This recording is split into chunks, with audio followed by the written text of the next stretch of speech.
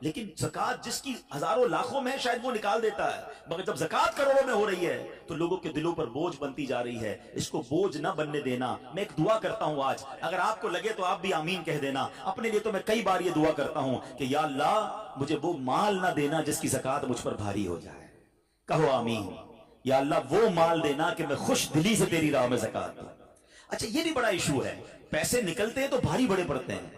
اللہ فرماتا ہے تم اس وقت تک بھلائی کو نہیں پہنچ سکتے جب تک اپنی پیاری چیز راہ خدا میں خرچ نہ کرو. آپ بہترین خرچ کرو نا، اللہ آپ کو اس سے زیادہ عطا فرمائے گا. اچھا جب بھی کیلکولیٹر دیکھیں، کچھ چیزیں کیلکولیٹر سے کیلکولیٹ ہوتی ہیں، مگر اللہ کی راہ میں جو خرچ کرنے والا معاملہ ہے نا وہ رحمت کے کیلکولیٹر سے کیلکولیٹ ہوتا ہے. وہ میرے اور آپ کے کیلکولیٹر سے کیلکولیٹ نہیں ہوگا. آپ حساب کریں گے کہ یار مولانا صاحب کہہ رہے ہیں اللہ کی راہ میں خرچ کرنے سے مال کم نہیں ہوتا، کروڑ روپے ہیں 2.5 لاکھ زکات دوں گا تو 97.5 بچ گئے، یہ تو کم ہو گئے. آپ اس کو کہیں نوٹ کر لیجئے، اگلے سال آپ کروڑ روپے کی زکات نہیں دے رہے ہوں گے، آپ اس سے زیادہ کی زکات دے رہے ہوں گے. یہ کیسے؟ جو بھی زکات دیتا ہے آپ اس کو پوچھ لیجئے، ہر سال اس کی زکات بڑھتی ہے. کیوں بڑھتی ہے بھائی؟ زکات تو کم ہو، پیسے کم ہونے چاہیے تھے. نہیں جناب، یہ میرے نبی علیہ الصلوۃ والسلام کا وعدہ ہے. ویسے تو میرے آقا جو فرمائے حق ہے، مگر اس حدیث میں اللہ کے رسول علیہ الصلوۃ والسلام نے قسم اٹھائی. آپ فرماتے ہیں میں قسم کھا کر کہتا ہوں اللہ کی راہ میں خرچ کرنے سے مال کم نہیں ہوتا. تو پھر تو لاک کر دو نا، پھر تو سمجھ جاؤ کہ جب نبی پاک قسم اٹھا کر فرما رہے ہیں. اچھا پھر آپ سب کو دیکھ لیں، جو بانٹ رہا ہے نا ہم ہر سال اس کا بڑھتے ہوئے دیکھ رہے ہیں. کم نہیں ہوتا. یہ بے وقوفی ہے جو یہ سوچتا ہے کہ یار دے دوں گا تو کم ہو جائے گا. نہیں. اب پھر میں آخری بات کر دوں اپنے بیان میں، جو ایک اور ایشو جو بہت بڑا ہم دیکھتے ہیں، ایک تو زکات پوری دینی ہے اور انجوائے کر کے دینی ہے، خوش دلی سے دینی ہے، مزے لے کر دینی. یہ نہیں کہ دل پر بوجھ یار کیا کروں 1 سال ہو گیا اب تو زکات دینی پڑے گی. نہیں، یہ نہیں. دو اور انجوائے کرو، اللہ کی راہ میں خوش دلی سے دو. ایک واقعہ سن لیں، بات اور کلیریفائی ہو جائے گی. حضرت ابو جعفر اپنے زمانے کے بڑے ابدال ہیں. ان کے گھر میں ایک فقیر آیا تو انہوں نے اپنی زوجہ کو کہا کہ اپنے پاس کیا ہے دینے کے لیے؟ کہ حضور صرف 4 انڈے ہیں گھر میں، nothing else, 4 eggs only. کہا یہ چاروں ہی دے دو. ایمان اور عقیدہ اور بلیف دیکھیں، چاروں دے دو. چاروں دے دیے. تھوڑی دیر بعد دروازے پر دستک ہوئی، دیکھا تو ایک بندہ ٹوکری لے کر آیا. کہا کیا ہے؟ بیگم سے پوچھا. کہا آپ کے دوست نے انڈے بھجوائے ہیں. کہا کتنے آئے ہیں؟ کمرہ صاحب ذرا سنیے گا، کتنے آئے؟ کہا کہ 30 آئے ہیں. کہا 30 کس حساب سے آئے؟ ہم نے تو 4 دیے تھے نا. اب ایمان، ان کا عقیدہ اور ان کا بلیف دیکھے. کیا 4 دیے تو 40 آنے چاہیے تھے. ایک کا 10 اللہ کا وعدہ ہے نا. تو کہا حضور آئے تو 40 ہیں مگر 10 انڈے ٹوٹے ہوئے ہیں. تو آپ نے اپنی زوجہ سے پوچھا کہ سچ بتاؤ جو تم نے 4 دیے تھے اس کی کنڈیشن کیا تھی؟